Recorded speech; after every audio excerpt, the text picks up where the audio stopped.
That was really funny, by the way. All Oh, right. So we're going live with the ACT-based self-support, our online live broadcast. Thank you for joining me, my friend. Yes. This is number 9, if you can believe it. It's officially April 17th, 2020. Steve can't join us. Xenia can't join us. I thought we could have a little theme song, maybe. What should the lyrics be? the lyrics. Oh my gosh. Something upbeat. Something upbeat. We don't have Um, to. How you feeling? well, I'm feeling pretty. I don't know. I'm in a weird mood today. It's Friday, so I'm not seeing any clients today. Just hanging out, playing a little bit of guitar. Didn't do my shopping yesterday. I did it yesterday. Okay. Or sorry, today. And yeah, it's getting really weird being at home all the time and not seeing people. Okay. So do Yeah. you have like family around you, or are you on your own? Yeah, no. I've got my family here with me, which Okay, is totally cool. But that's you know, cool. the other weird thing. I mean, not so weird. So Steve's internet isn't working today, Oh yeah. and Xenia is unfortunately just really feeling this whole self isolation thing. So it's just you and me on the call today, my friend. Well, the kids are doing their online Quran class on WhatsApp. They're doing that in the kitchen. So They're doing an online class right now. yeah, they're in the kitchen. They're doing theirs. So for Quran, our holy book. Yeah, yeah, of course. So yeah. So they're having their Quran class that they normally have on Fridays and Saturdays. So their Quran teachers managed to sort of like sort it out on WhatsApp, do WhatsApp group with the other kids. That's So, amazing. so yeah, they're doing that. It means that they still get to have the lessons. I don't have to stop the payments or anything. Just Yeah, going on as normal. that's really cool. That sounds better organized than the schools here. Yeah, I mean it's pretty cool. I'm really happy. She's a lovely lady as well. So which you don't often find. Not all Quran teachers are really nice, patient people. Is that true? Yeah, I mean, some of them are really good. It's just that what put Mariam off from doing Quran class was she wasn't keen on the teachers because you hear a lot of stories. But when she saw my younger one, Safi, like she was enjoying going to the class and she's got presents from her teachers and things like that. So she's like, well, where's my present? So, well, you're not one of her students. Oh, So yeah, so she's joined in now, right which is on. nice. Vicky joined us on the live chat, just saying hello, watching while having lunch with the kids. Hello, Vicky. Hello, Vicky's Hi, kids. Hope you're having a Vicky. nice lunch. Yeah, it's about lunchtime here as well in Canada land. How have you been having your lunch, Tim? I know that you work a lot, don't you? I do. I'm Not a bit been of a skipping meals, workaholic. have you? I'm a bit of a workaholic. Yeah. Yeah. But I also really like to eat, so I don't really skip food. I Oh, may that's I good. may eat briefly between sessions or whenever I can. But no, I always make time to eat. I like to eat. You don't maintain this BMI by not eating. I'll tell you that. Yeah. What's I've your got favorite self-isolation food that you've been having? mm, I'm having a cup of homemade honey, lemon, and ginger tea. Very nice. Very So, nice. what about you? Little music to accompany your tea sipping there. Also, is I hope I'm not making fun of you. Yes, it's just how friends joke. But before we went live, yes, you had a sip of your tea, and I was like, "That's how we do it with the masks. You just flip the veil, you have a sip, pop it down, right? Restaurants will be fine. What are they worried about?" Yeah. I've been so many years been doing that. It's just when it's more than a cup of tea or a little biscuit, that's when I struggle a little bit. So So how do you go to restaurants while you're wearing your veil? Um, yeah, I mean, what sometimes a lot of the restaurants that I go to, they're usually halal, so they've usually got like a section where a quieter area Yeah. or one with a little door or something. So I usually go to them. But and then you're just around your family, and then you're not yeah, wearing the veil then, right? yeah. So most of the time, That's awesome. most of the time, I'm okay. But sometimes I do have to take my veil off and I try to sit in a quiet area. Okay. And I need to eat. That makes sense. Yeah. So she's come to get a pencil, I think. Oh, you're missing the coolest. YouTube we brought our guitars today. Oh, that's so cute. I like the little hot. Oh, and Rebecca's back. Hi, Rebecca. Nice to see you, my friend. Hi, Rebecca. Yeah. As it turns out, we're doing all. This is by Yaz's request. Wanted us to do all AC/DC covers today, which I thought was weird. What songs do you know? Anyways, enough of that. Were you going to guide us through a mindfulness meditation? Oh my gosh, let me see what I can do. Are you open to that? I've got these cards, yeah? Okay. So, they're these Be Mindful card deck for teens, yeah? So we're just going to go with it. So, they've got like 3 different sets. There's one for self-care, one self-care. for considering others' responses, and there's paying attention with senses. Which one do you want to go for? Can we do one from each? We could do, yeah. And what's the name of this deck? It is called Mindfulness something. Be Mindful card deck for teens, and I got them off Amazon. Be Mindful card deck for teens. I'm typing this in the super chat. The super chat. I actually might have that card deck. You might have them. Do I have that one? I think I gave it to. Oh no, I don't. Or I may have given it to one of my clients. I have myself and my co-author. We made a deck. I don't know if I've got. It's probably upstairs somewhere. We did an ACT deck that has some brief mindfulness practices in it. But a mindfulness deck itself is probably a lot more on point for what we're talking about today, because it would have more mindfulness specific, not like ACT practices. So yeah, would you do one from each category? Yeah, I can do. I'll get my little one to. Hey, do you want to pick one for us to do, Sam? Yay! Hold on. I'll give you some picking music. Thinking music.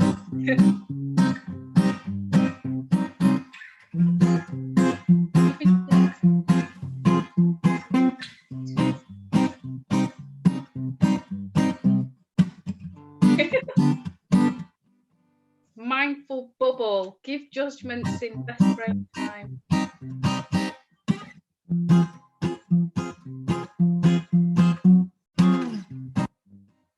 Okay. Right. She's got one from that pile. Get one from that one. I really want a bubble. Okay. Okay.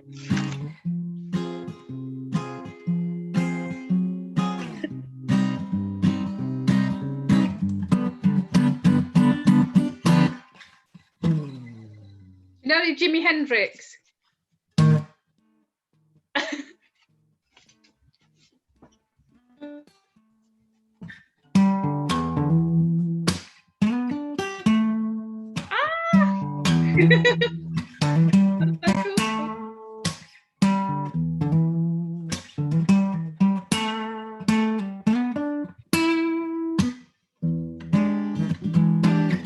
Oh my gosh!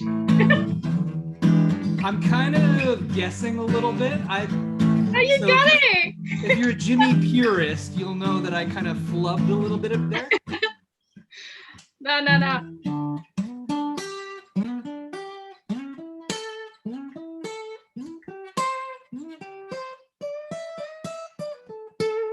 Something like that. That's pretty cool. Oh, thanks. Jimi cool. Hendrix is a lot of fun. I wish I knew more Jimi Hendrix songs. Maybe I'll learn some for next time. Wind Cries Mary. That's a good one. Right. She's picked 3. Yeah. Let's right. So Okay, we'll start with the paying attention with senses. Let's Yeah. do it. Okay, so get comfortable. Okay, right. Counting breath, this is called. Ooh. Say to yourself as you breathe, breathing in 1 and breathing out 1.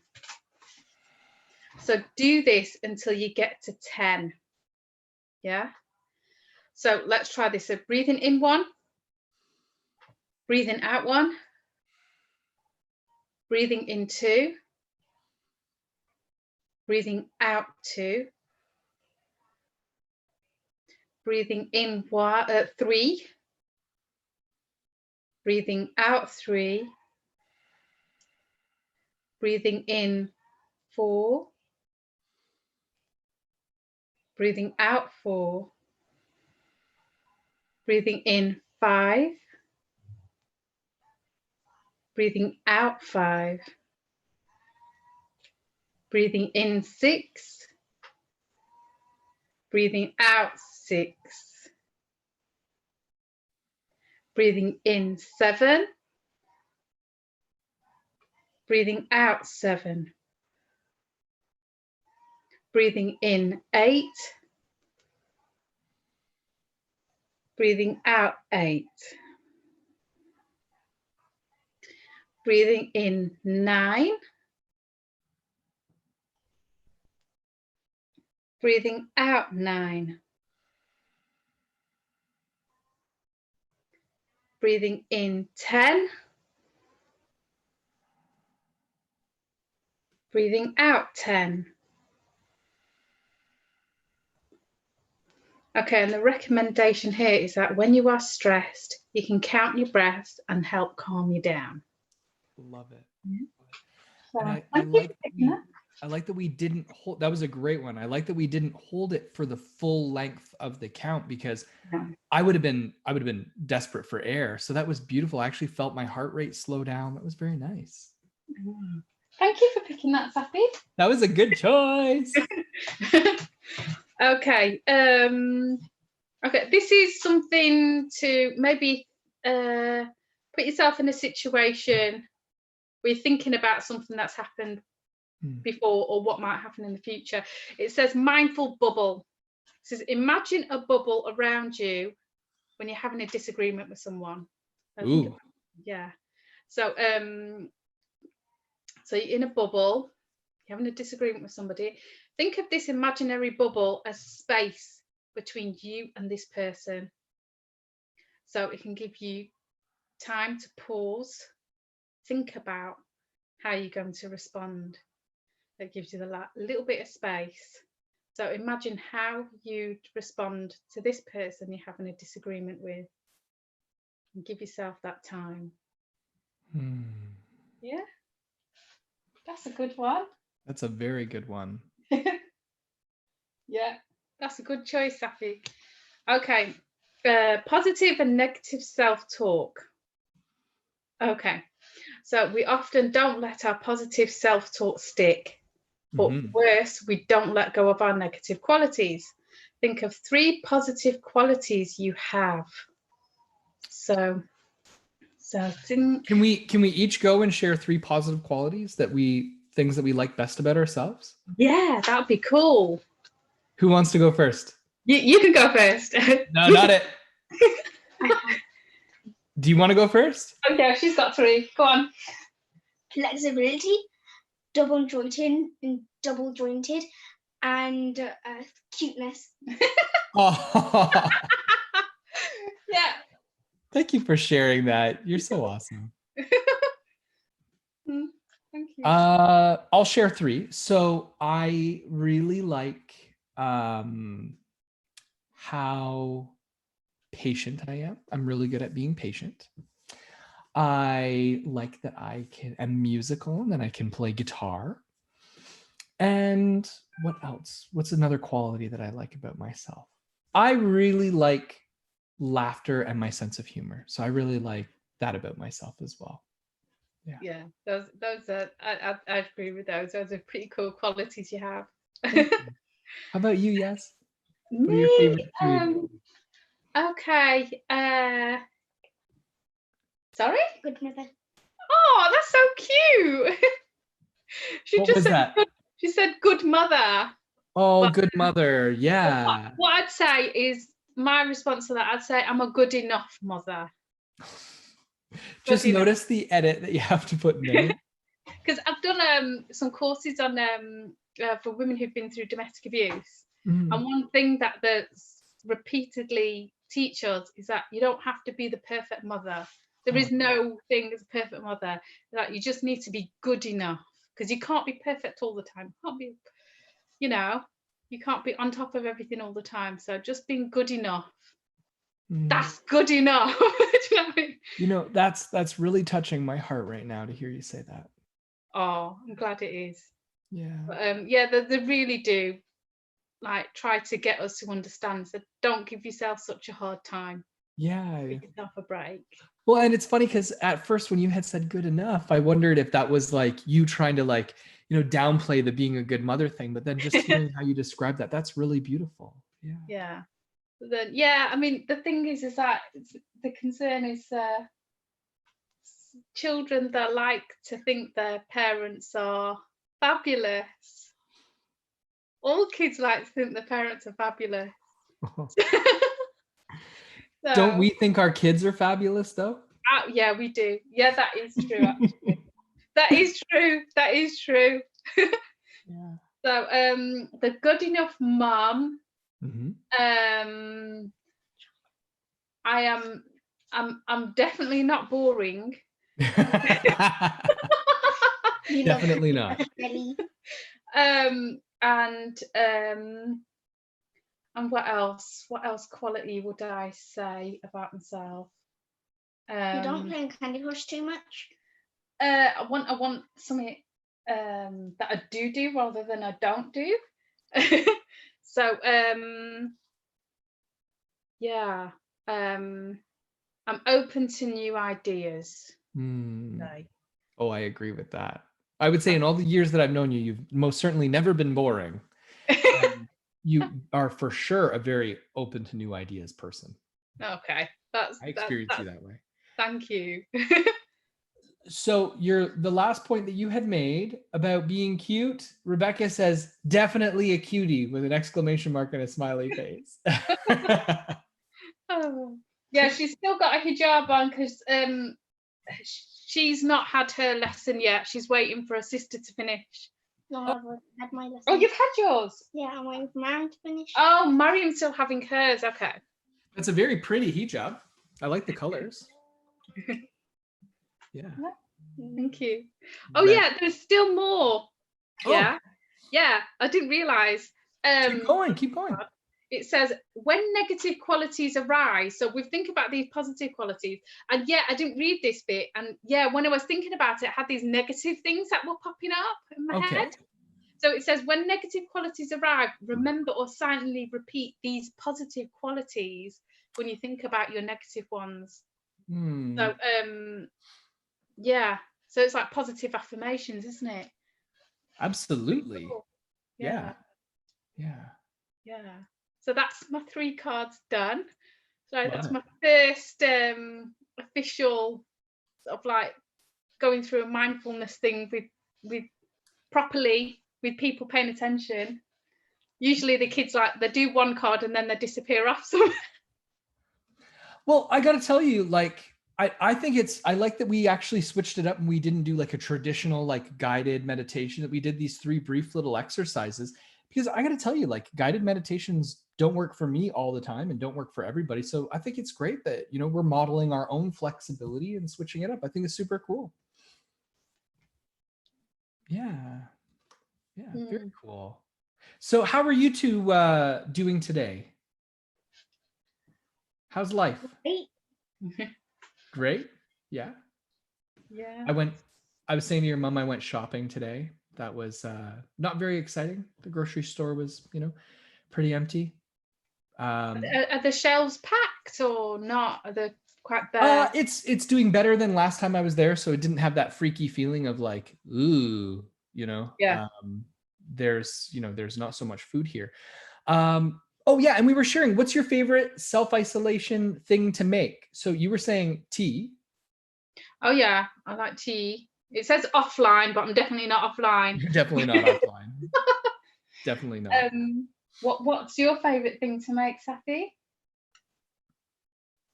She just had a bit of raspberry pie that Mariam made earlier today. Raspberry pie. Oh yeah. That was like a new recipe she tried out. Very cool. So Mini drawings. oh, she likes doing mini drawings. That's not a food, is it? Not food. What sort of favorite thing is it for food that you like? Yeah, during self-isolation, what's your favorite? Toast. Toast. It's quick and easy, and she doesn't need any help for it. Do you put butter on it? Sometimes.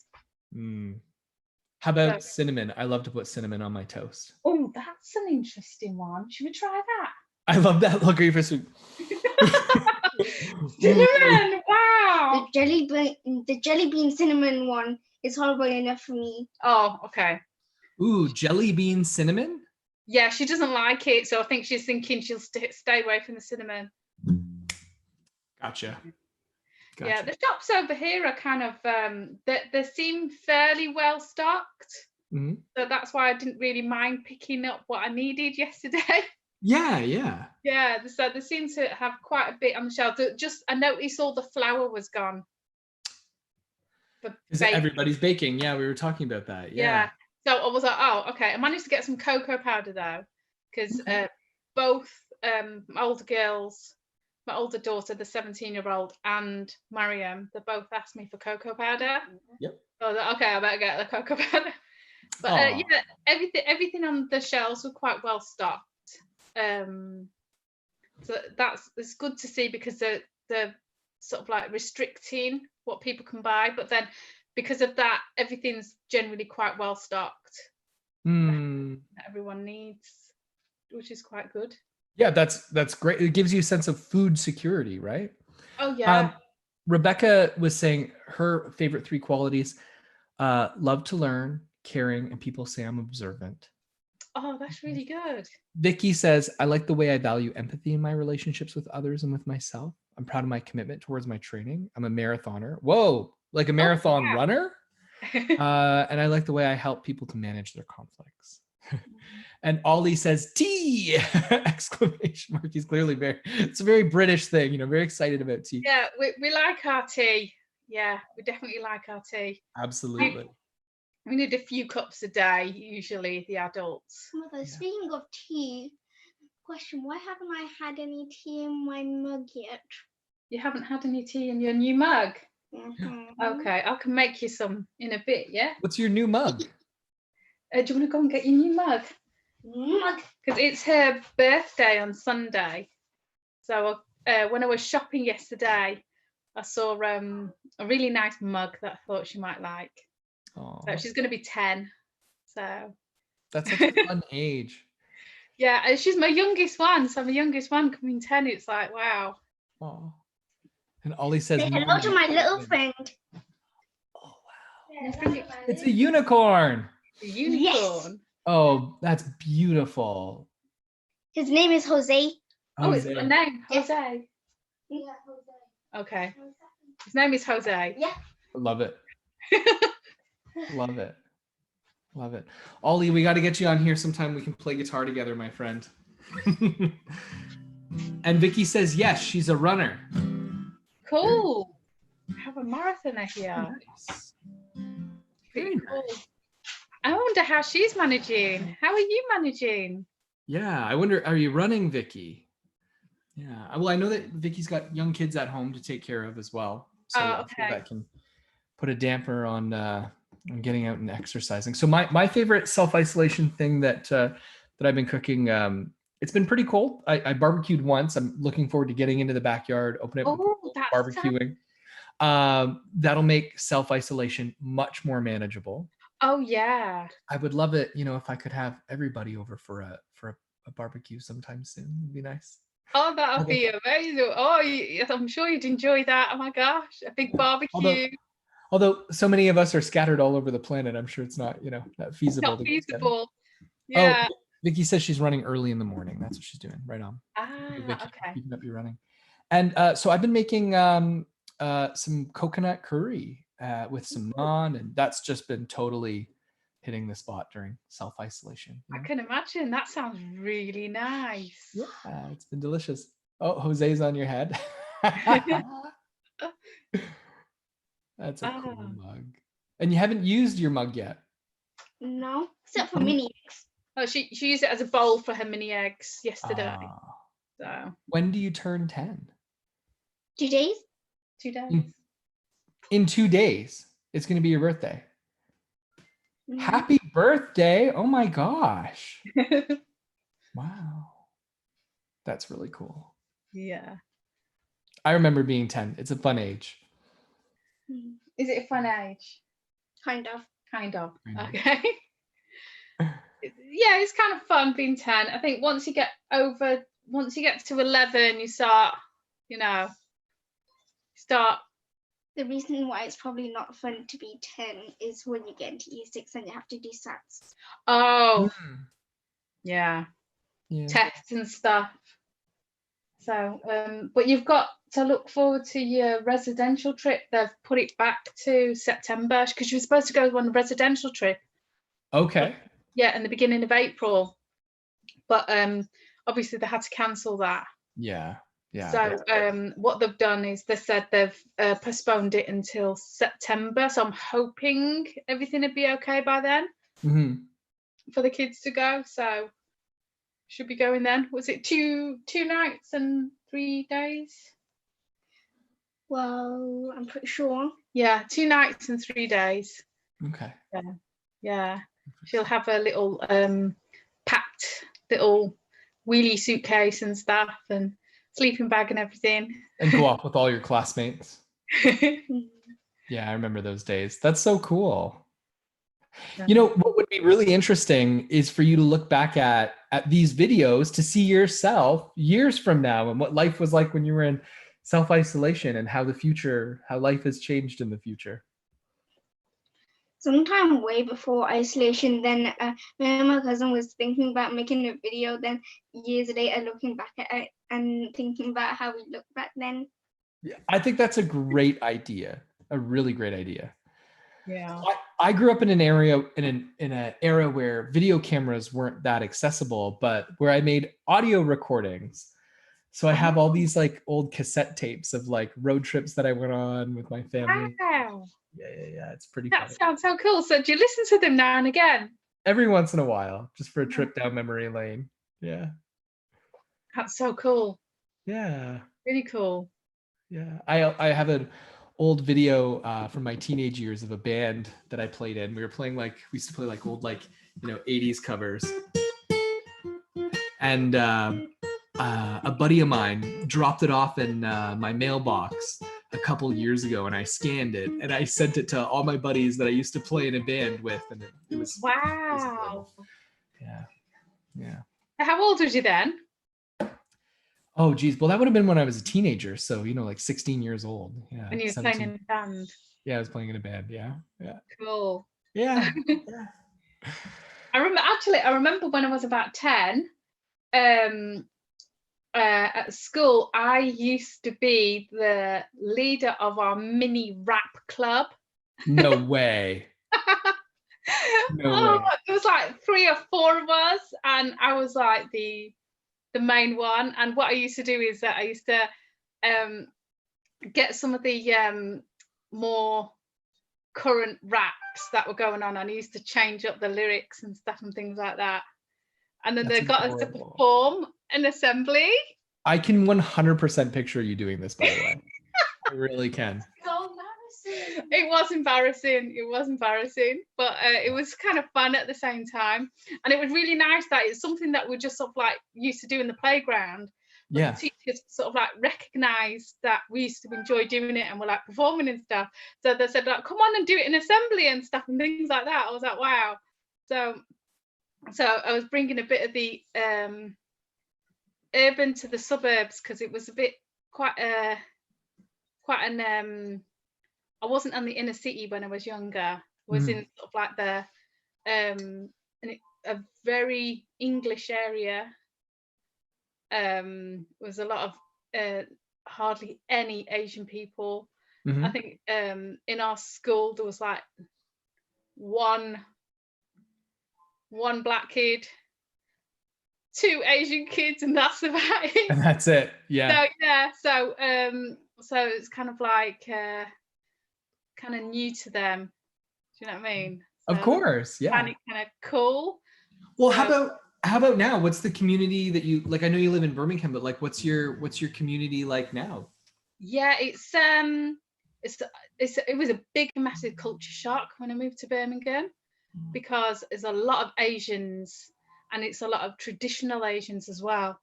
Okay. So, because I was brought up in a very English area, that a lot of my ways of thinking, the ways of doing things, is very sort of Western. And then you know, people kind of see me as a bit of a coconut. So Coconut? yeah. You didn't buy any coconuts for me. I love that. Coconut. Coconut. Yeah, that's one of the words that yeah. Or maybe you'll find a coconut in this little hole right here. Maybe. Yeah. Just a teeny coconut. Yeah. I don't think she knows what I mean by that. I'll explain it to her later. The other one does, I think. But yeah. Is when you're white on the inside and racism. Yeah, that's it. Like when people call people, racism. I'm familiar with that concept.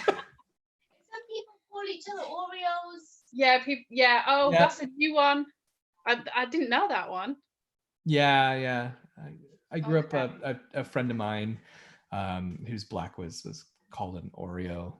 And, you know, they're sort of like, I don't even want to call them friends, but they're, you know, like black sort of like, I don't know, extended family or people that they knew would use that as a derogatory term to kind of, you know, make fun of how many white people they hung out with, you know? Wow. Okay. Yeah. Okay. I know that was hard on them. Oh, that's sad. Yeah. Sad. Yeah. How did that work out? Is that well, they're super successful and you know, coming to terms with kind of their identity. I think, you know, like, I think we live in a really interesting time where I sometimes talk with some of my clients about this, how things seem so much more progressive right now than they were even 20 years ago, right? Mm-hmm. Yeah, like you hear about like gay straight alliance and being inclusive around trans kids or LGBTQ plus issues, right? And it was not like that when I was growing up. Oh no, but even now in school, even now it's horrible. Yeah, Mariam's just saying. Yeah, it's absolutely horrible. Everybody's so. Can you hear her? And yeah, this one dude said he killed all gay people, and I was like, wow. Oh yeah. Wow. He did get sent to inclusion for that. He got sent to inclusion for saying he'll kill all gay people. Yeah. At school. Yeah. So the school tried to enforce it, but then, especially in an area where a lot of the parents have got strong views, then the kids automatically pick up on that. So when somebody comes along, is kind of like supportive of all the different communities and marginalized people, that they don't like it. So people in my year didn't even know what a non-binary person was. Okay, did you hear that? Yeah. So that's what it's like in this area. I understand. It's not easy when you're trying to grow up to be sort of like open-minded and inclusive, and then in that sort of environment, it's sort of like you've got a choice of staying quiet and not getting any backlash, or saying something but then bearing the brunt of all this meanness. Yeah. So the oral exams. Yeah. What about where you are? What's it like where you are? Well, you know, if I may, I just to kind of go back in time, I mean, I'm very familiar with the maintaining silence in order to avoid the backlash. That is something I'm sadly very, very familiar with, having been, bullied myself and experienced a lot of that kind of stuff. Yeah. Ooh. Yeah. I nearly lost the video for a second. Yeah, no, you take your time. And welcome to all the folks who are joining us live. We have quite a few people watching us simultaneously, which is great. Thank you for all of the thumbs up. That's very reinforcing. And of course, you can always hang out with us in the super chat. I have this song stuck in my head. I don't know, Ollie. Maybe you'll know this one. This is kind of a deep cut. I was obsessed with this band when I was like a teenager. It's a British band, but they're pretty familiar. Super technical song.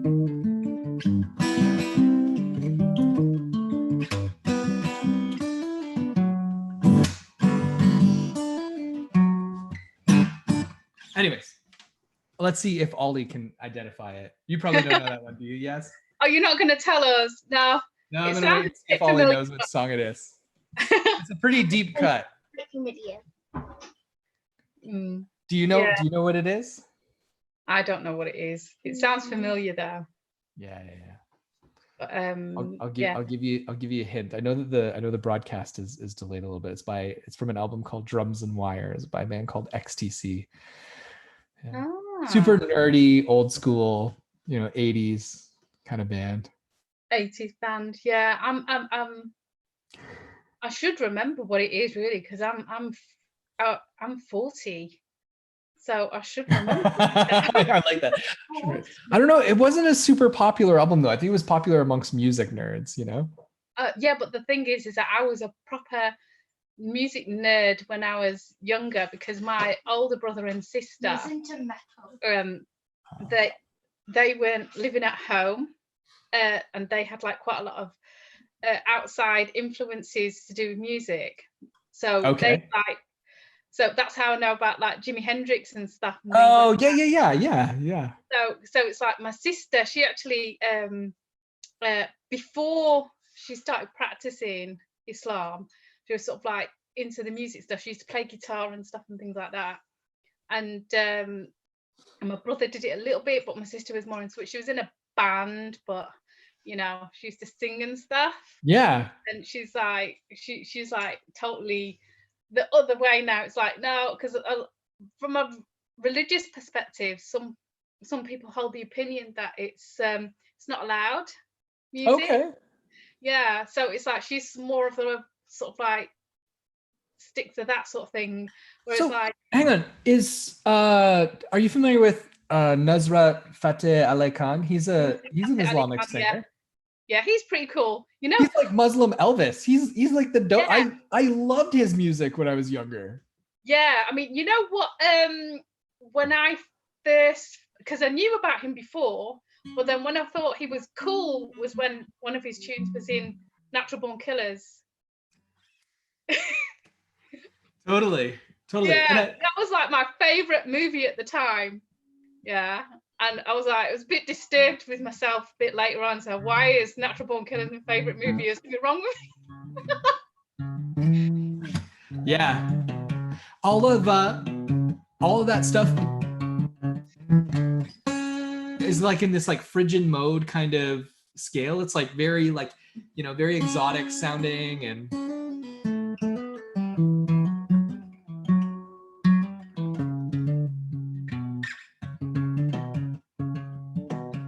you can do it. Right? Like that kind of stuff. Yeah, no, I loved with this guitar, isn't it? With this guitar, it's really hard to get that sound properly. Yeah. But it's a really cool scale. Yeah. So because my mum, she used to sort of like have some of that stuff going on. And then but you know how you always think that the stuff that your parents are into are not cool? Yes. And but then it was Unnatural Born Killers, so I was like, okay, it has to be called. Absolutely. Yes. Yeah. So absolutely. Yeah. And then it's funny because I grew up like my parents listened to like Queen, Tom Petty, Elton John, What else did they listen to? So that was like the cornerstone of stuff that we listened to, and I totally took that for granted, like growing up and then becoming a teenager, like that they actually listened to good music, because it's your parents. Your parents are never cool, like Yeah. the way that they eat annoys you. Yeah. But yeah, so I had my older brother and sister having their musical influences. Oh, my two older sisters, but it was my oldest one. She mainly had the musical influences. My And she brother, doesn't play at all anymore? no, she's Oh, that's too bad. yeah, she's of the opinion that it takes you away from your religious sort of duties and stuff and things like that. So we should be spending your time and focusing more on that, which is fine. There's no issue, like, what I mean? It's that's her choice. She chooses not to want to engage with all that, which is fine. So so I think she does get a bit embarrassed, and her kids know that she was in a band. She's like, shh. Oh. So yeah, but I think I find music so incredibly healing, and yeah, I mean, I would say that for myself, that's one thing I find difficult not to do, and I don't want to give myself too much of a hard time about it, because if I didn't have music to sort of like fall back on to help me through some difficult times, then I'll probably be generally worse off overall. Do you get what I mean? Absolutely. So it's like we can't all be perfect. It's like, I know that certain things in the religion is not allowed, but it's like you do your best. You do your best. Absolutely. And do your best. So and I find that a lot of people, they've got that rigidity around their religion, and it causes them a lot of distress. So have you heard, I'm sure you've heard of religious OCD, yeah? Yeah, religiosity, yeah. Yeah, there was a religious OCD that I think used to have a bit of that. Yeah. So I was just sort of like quite wary of falling back into that, because I went through a stage where I didn't listen to music at all for like 10 years. Wow. So but then I found that I was very strict and harsh on myself, and then I was also strict and harsh on other people as well. Yeah, for listening to music. Yeah. So that's just one example. So there was like, it was with a lot of things. So so another thing is remembrance of God. So it's like, like with Christians do the rosemary beads. So we've got like a similar thing. So we do some of that at certain times of the day or after prayer. So if I hadn't done all of them, I'd get really stressed and agitated that I'd not completed it all. So then it's like, looking back at it, as recognize that I didn't have much flexibility around that. So it's like, I'm really happy that I've sort of like, I still can do some of that, but not give myself a hard time for not doing all of it. Yeah. I can absolutely appreciate that. And I love the flexibility inside of looking at even like religious practice and worship, right? And how that can become like rigid in its of itself. Oh yeah. Vicky was saying, I'm a bass player, always been a Flea fan. He's the bass man from Red Hot Chili Peppers. You don't need to tell me who Flea is, girl. I know Flea. He played, I think he played bass on Alanis Morissette's Jagged Little Pill. That album was like, I think that was the first album I ever actually purchased myself. Wow. That and his Soundgarden album. And man, that album. Soundgarden, which one was it? Jagged Little Pill by Alanis Morissette. No, which Soundgarden album was it? Because I like Soundgarden. It was the one with, I can't play it because it's in a weird tuning. Oh, come on. Is it Bad Motor Finger? Is that one? Oh, I'm not sure. Are you looking it up now, isn't it? Yeah, I have to. But if you're into bass players, you need to check out Davey 504. I'm sure he would not be. I think it was Super Unknown. Or Down on the Upside was the first one that I got by Soundgarden. It was probably Super Unknown. But Yeah, Davey504. I'm sure he would hate me recommending his channel because I'm a guitar player. And he's hilarious though. You know, one of his favorite things to say is, you know, slap like now. And Vicky sang Love Queen, Another One Bites the Dust. Of course you like that song because it's a bass song. That's not how it goes. That's a Will Smith song. How does Another One Bites the Dust? Anyways, I'll figure it out. That's gonna be an earworm now. That song's gonna be stuck in my head. Soundgarden rock. Yeah, my brother, he got me into grunge and metal. Yep. So when I was like Safi's age, I was into Metallica. Oh yeah. You still are, she said. I love it. You still are. Yeah. Metallica is awesome. Yeah. And then so and I don't know whether you've heard of a band called Faith No More. Of course. Yes. Oh, they are my all-time favorite band. Oh, so you like some pretty hard rock music. Yeah. And then like Mike Patton is my like favorite singer. Oh, cool. And then Chris Cornell after that. Oh yeah, Chris Cornell. Yeah. I used to buy so many copies of Euphoria Morning, his first solo album, and literally I had to buy so many copies of it because I'd be listening to it in the car, and a friend would be like, "This is amazing." I'd be like, "Here, you have it," and then I would just go and buy another copy. Wow. I promised that I would answer a few comments from the YouTube section. So our friend, I don't know if this will work. I'll try to. I can't see.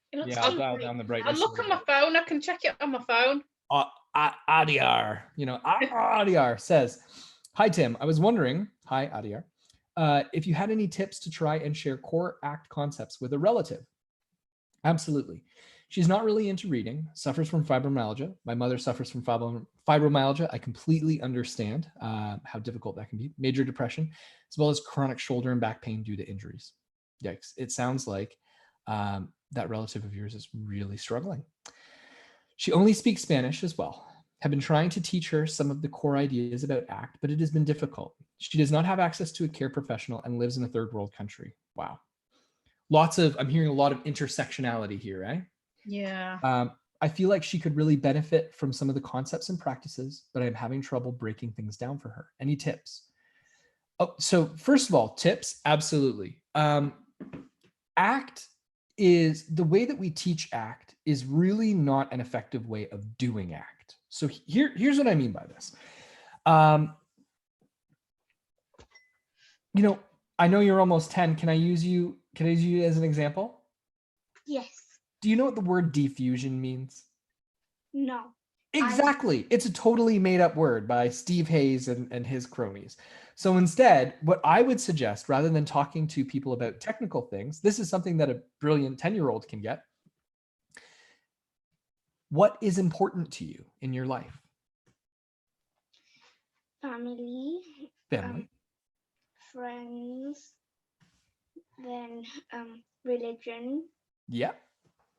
Now, do you ever notice yourself getting distracted, getting frustrated with family or friends? It's easier to watch a TV show than, let's say, to go onto your Quran study group. Have you ever had that experience in your life? Yeah, sometimes. Me too. Okay, so here's the deal. Rather than trying to ignore the things that make you frustrated, the things that upset you, our job is to get better at paying attention to them so that those things don't control you. Does that make sense? Yes. Perfect. So we can create some challenges for you to do in your life. And by the way, this is the same way that I do ACT with my clients here in my office, online. And if we can have this conversation with a 10-year-old, but you're especially brilliant, we can have this conversation with anybody. Or actually, this might be better than an example of working with a 10-year-old. If we can do ACT with politicians, it will work on anyone, because politicians are stuck for no reason sometimes. Yeah. So to our friend Adyar, I would just say helping to create a contrast between what's important, right? Family, friends, religion is important to me, and contrast that against some of the difficult stuff that gets in the way. don't ACT is really good at using a lot of very technical language, jargon. Don't worry about that stuff. Instead, boil it down to its really basic concepts, helping people to be connected with what matters while still paying attention to the stuff that makes it difficult, so that that stuff doesn't have a stranglehold on us and control us, so that we can live our lives according to what's important to us. Yeah. I don't know. What do you think, Yaz? Do you have anything else that you would want to add to that kind of very basic distilling down of ACT? That's a really good way to describe it, but I'd also add the idea of away towards and away moves. So that kind of like quite easy to explain, and that helps, you know, the basics. So it's like noticing the stuff that's difficult, and it's like you know, just recognizing that those are keeping me away from what's important to you. And you know, that's kind of like a really nice and simple way to get the basics. I agree. Yeah. So what you're saying is teaching the basics of moving towards our values versus moving away from pain. Like, you view that as being particularly helpful. Yeah, I mean, because when I'm finding things difficult, I mean, at the moment, that's what I'm finding difficult, being in self-isolation at home with all the stuff that's going on. Yeah. Is being in touch with my values. So it's sort of like a bit all over the place because I've got like conflicting values. Yes. That like going on at the same time. So it's like on one side, it's like I want to keep on top of all the stuff that's going on at home and stuff and things like that. Yep. But my studies are suffering as well. Plus, I've got to spend time with these lovely people. The people that matter. Yeah. So it's like letting the ball drop on one of them. That's difficult to navigate. So I find yeah. So it's like just reminding myself, because your values can change at different times, isn't it? Yeah. So it's like what's important right there and then. Yeah. So that's another way to sort of like explain it simply as well. What's important at the time. So I don't know if that's helpful.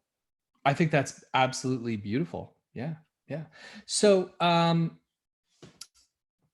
Adyar says, goes on to say, I usually use the mindfulness and acceptance workbook for depression and translate it. Wow, that's a lot of work. But also, I just bought Get Out of Your Mind in Spanish, and I'm going to try that for now. Sort of a weird situation. Any tips or suggestions, insights would be awesome. Thanks again. So just as a follow-up, get out of your mind and into your life. And it's interesting. Andrew Ernst jumped into the super chat and actually said, hello all. Hi, Andrew. New to ACT, any recommendations? So I definitely, Grunfeld, our friend Ollie here, he recommended A Liberated Mind by Steve Hayes. That's the new ACT self-help book. It's quite good. I've read that one. There's also, I made a recommendation. I have a free self-help book that you can download from my website when you sign up for my mailing list, thezensocialworker.ca. But I've also co-authored a book called The ACT Approach that won the 2018 Benjamin Franklin. Oh, you got it right there. It's quite good, if I may, say so. And it's a very no nonsense, straight to the point introduction to ACT. So that's why I recommend that one. But it's got some worksheets in there, isn't it? Tons of worksheets, yeah, and things, Life exercises map. with clients. Totally, yeah. Like one in there for you to fill out. However, what I would say for our friend Adyar, who's having a hard time translating stuff, I think your best bet might be looking for the Happiness Trap. See if it's available in Spanish. But also, there is an illustrated version of the Happiness Trap. It is so simple, so sweet, and to the point. It's a lot of fun. I highly recommend the illustrated version of the Happiness Trap. The language in it is quite simple. It might be easy for you to translate and to use with somebody. And the reason why I'm recommending these over Get Out of Your Mind and Into Your Life is because I find that Get Out of Your Mind and Into Your Life uses quite a bit of jargon and gets quite intellectual with ACT, rather than bringing it straight down to the point of how do we communicate this and make it usable for people in the moment. So that's kind of where my recommendations would circle around. I'm just looking up to see because I've got a pile of ACT books here. I'm just going to have a quick look. Yeah. Which ones are good? I've got the Liberated Mind upstairs. Okay. That's a solid stack of ACT books right there. So I've flicked through most of them. I haven't fully read through all of them. Yeah. But which one? Oh, you know which one I liked as well? There it is, the happiness trap. Yeah. I was looking for See, it. I've got things sticking out there. This one's quite good. Mark Freeman. Ooh, the mind workout. I think I it's haven't read called that. something different in America and Canada, abroad. I think it's called something else. Can't remember what it's called. This is what it's called in the UK. But Okay. that's quite good because it's sort of like gets you to draw a map. Yeah. Imagine your life as a map, and things that I find difficult take you away from the path that you're on Yeah. to where you're going to get to. So it's quite a nice concept because I went to one of his workshops in the UK. He came to the UK to promote his book. And who is that? Who's that author? Mark Freeman. Okay. Pretty sure he's in Canada.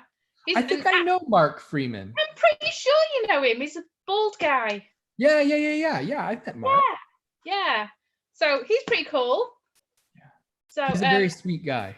yeah, I've met him at one of his workshops. That it was somebody from OCD UK invited him.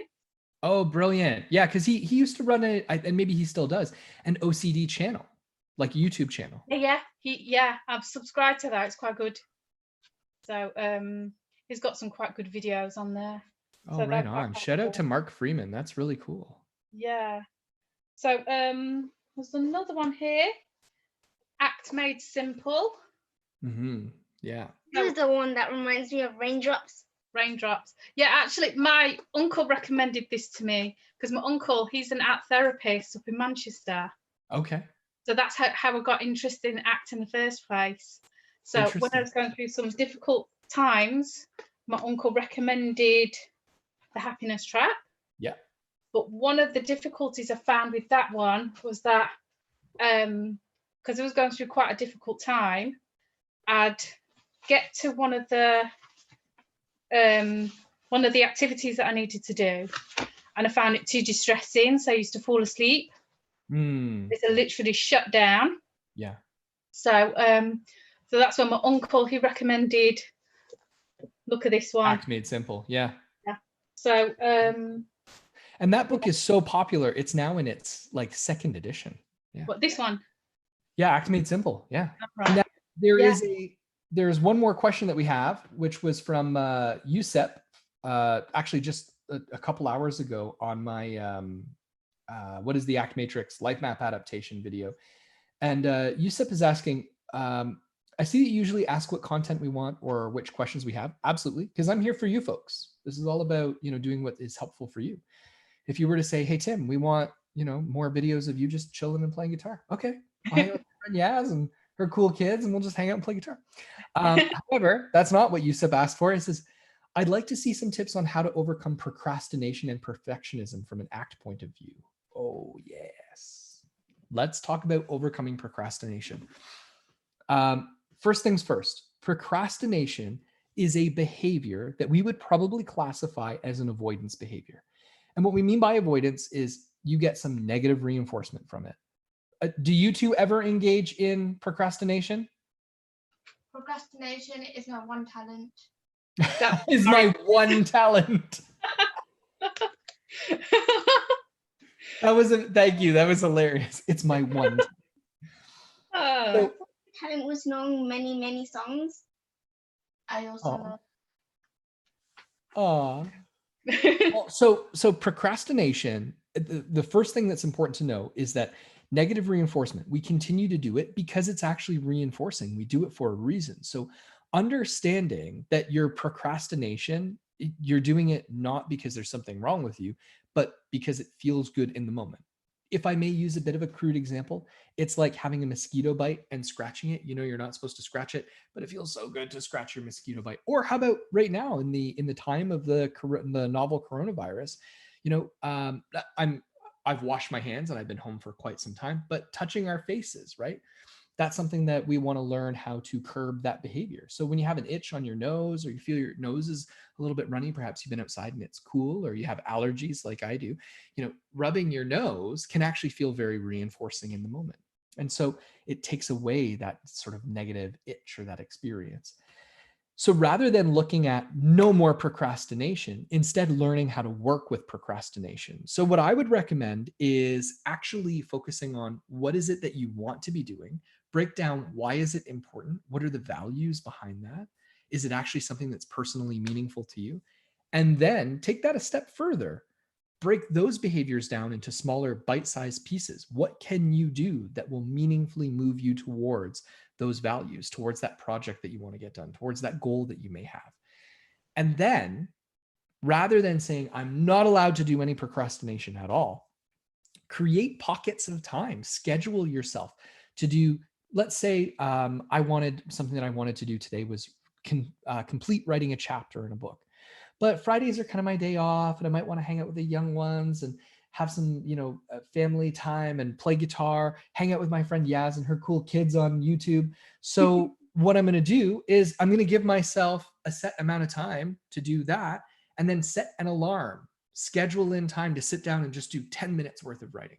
And then I can walk away and then set another time where I come back. So procrastination doesn't need to be a dirty word. Procrastination really is us needing to learn how to work with our own negative reinforcement schedules.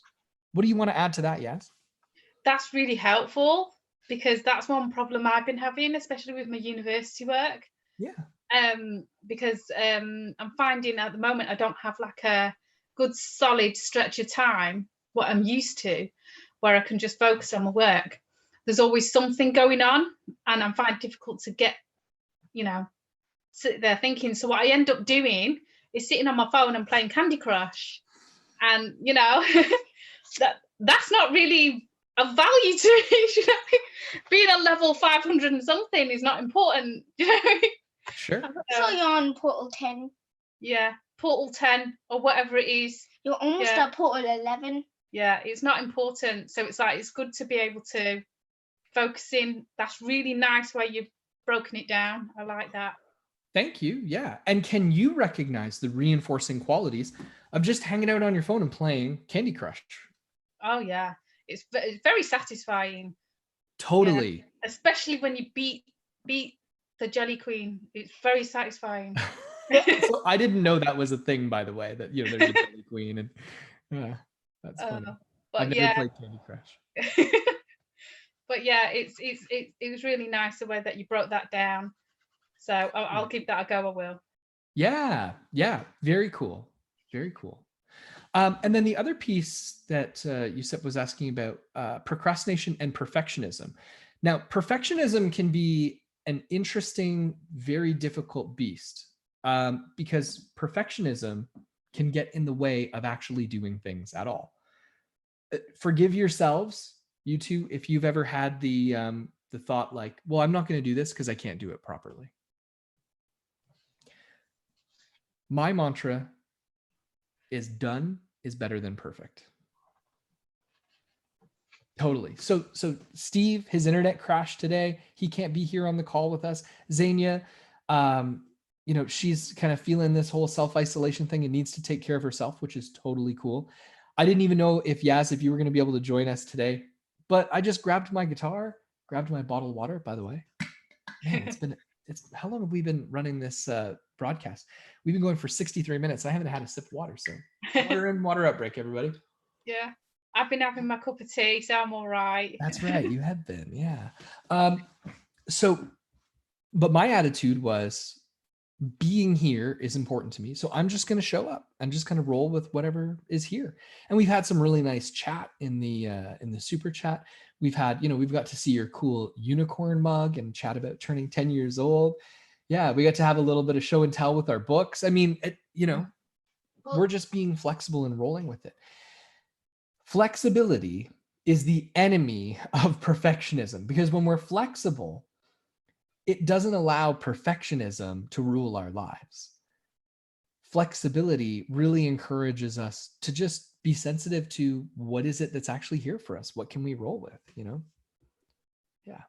And perfectionism can actually be quite dangerous Oh, because it can limit what we actually do with our repertoire, like what we do next, how we behave. It makes things not possible for us. So around perfectionism, I would say a similar intervention around scheduling time to do things and actually like, having the discipline and the routine to do those things for sure. However, I would also say there's quite a strong cognitive element to perfectionism as well, where we would want to get flexible with some of those thoughts about things having to be a certain way, having to be perfect, all of that rigidity, and just try to introduce some flexibility there. Yeah. yeah, that sounds really good. Cool. Yeah, it can be dangerous. I know there was one saying that we're all quite familiar with. It's feel the fear and do it anyway. Yes. Yes. So that one I try to remind my two older daughters, because my oldest daughter, she's got an actual diagnosis of OCD. And Mariam, she's had some therapy, bit of EMDR for OCD, but she's not got an official diagnosis. But there are certain things that get in the way. So it's that thing of not being able to do things unless you can do it the way that you want to. Mm-hmm. So yeah, it can be really debilitating if you let it creep up on you and slowly take over your life. So it's like if you can try and deal with it as it comes along, that's really helpful to people. If you try and manage it, try and nip it in the bud. So it's good that they've noticed it now, the perfectionism, before it turns into something that's more difficult to manage. That's really good. Yeah, more limiting, if you will. Yeah. Yeah. I'm noticing the unicorn on your head. You're becoming more daring with taking your hand away. Yeah.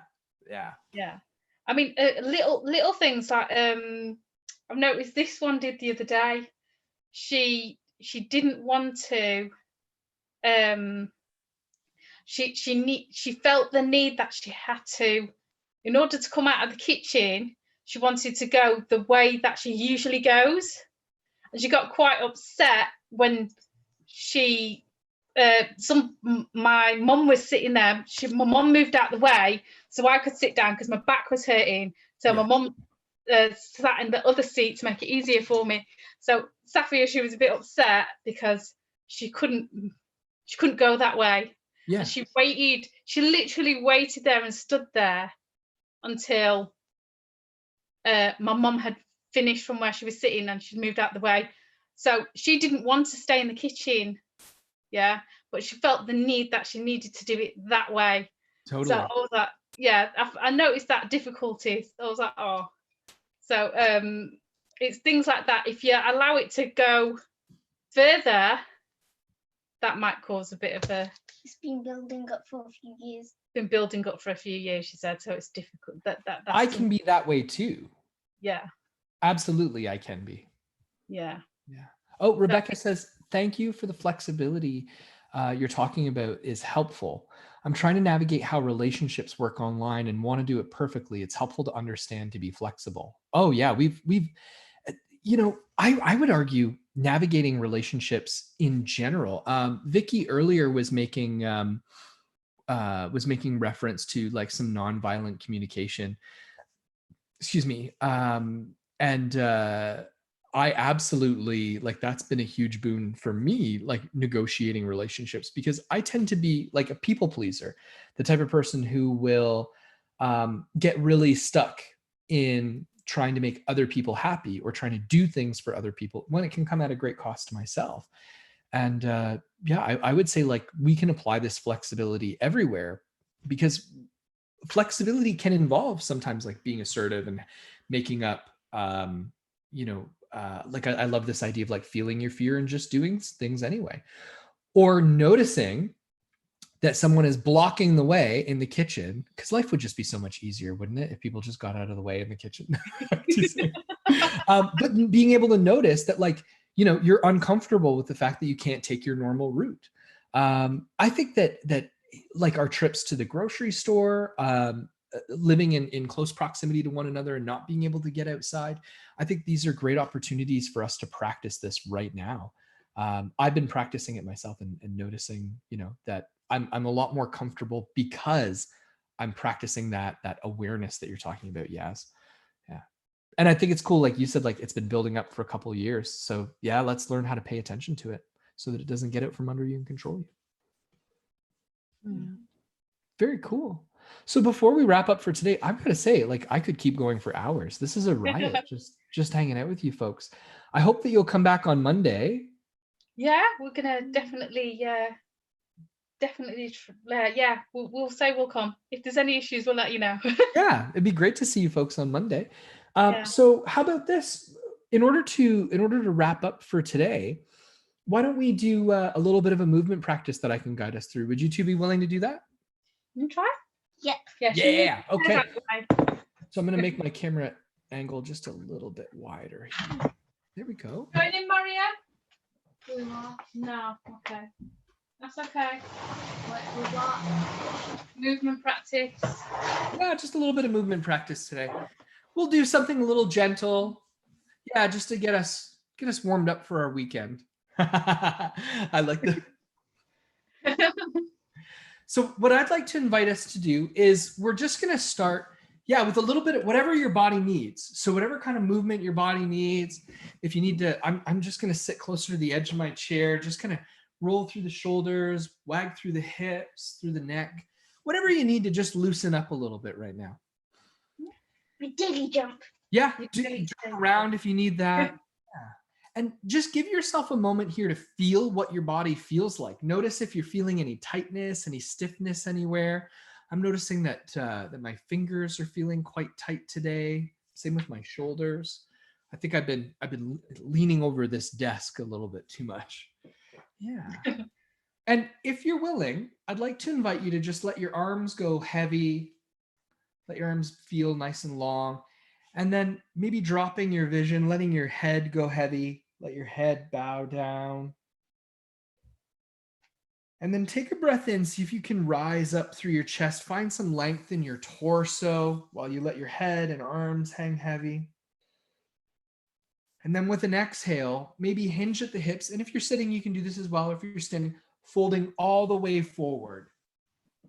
Just letting your arms dangle. Maybe they hang down by your toes. Folding your torso over your body.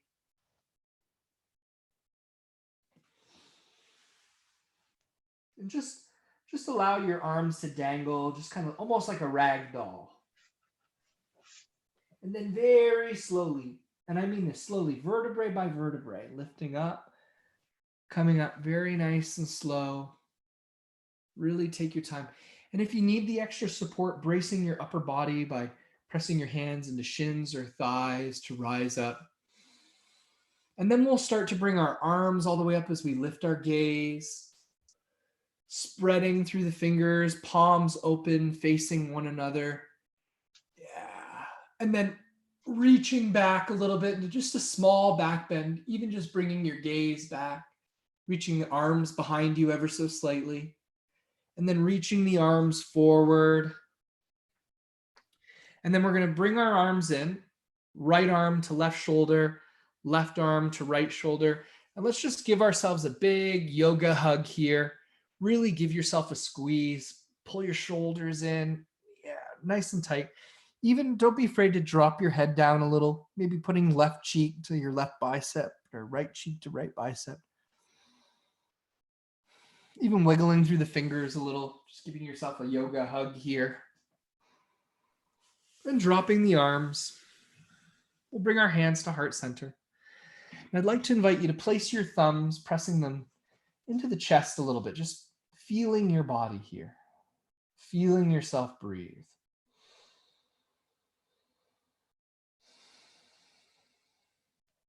And if you're breathing quickly, let yourself breathe quickly. If you're breathing slowly, let yourself enjoy those long sips of oxygen. Maybe dropping the head down, the forehead comes to rest on the fingers. Just feeling what your body's like here. Then reaching up through the hands, through the head. One more time. Bringing the arms up above, palms facing in, spreading wide through the fingers. Reaching back into a little bit of a back bend. And then let's fold all the way forward. Hinging at the hips. Go nice and slow. Take care of your spine. Arms come down, parallel to the legs, nice and long. Folding the torso, folding the upper body over the lower body. And if you're comfortable here, I'll get up so I can model this a little more easily. If you're comfortable here being ragdolled down, I'd like to invite you to grab opposite elbows and just wag through the hips a little bit here. Maybe placing your hands flat on your shins, bringing your vision forward as you try to flatten through the spine. And then fold all the way back down. Again, arms are long, just dangling. Upper body draped over your lower body. And then spreading your arms really wide. Let's bring our arms up, above our heads, hands down to heart center. Thumbs pressing into the chest, head pressing down into the fingers. Let's wrap our arms around ourselves one more time for a nice big yoga hug. Maybe turning through the torso, just bringing a little bit of motion in.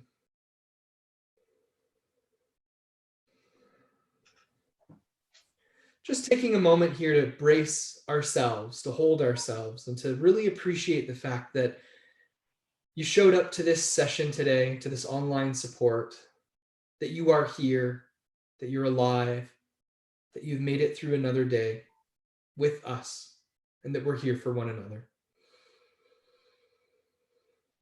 Take a breath on purpose. Lowering the arms. Coming back. Thank you for joining me, you two, in that practice. Thank you for that. I feel a lot more relaxed now. Oh, wonderful. So for this Friday, April 17th, 2020, from the bottom of my heart, thank you to both of you for joining me. I've had a lot of fun with you. Thank you to Vicky, Rebecca, Grunfeld, our friend Ollie there. Thank you, Andrew, for joining us as well on the call. Laura, you didn't get into the super chat. I'm assuming you're at work, keeping money moving in the world. So thank you for continuing to work. And to all of you who are watching, whether live or in post view, really appreciate your attention. I hope you folks are having just a wonderful day wherever you are and taking care of yourselves. And you too, thank you, Tim, for Thank coming you, and doing yes. this. Really appreciate Oh, I'm having a riot. it. Take Okay. care, everybody. Bye. Bye.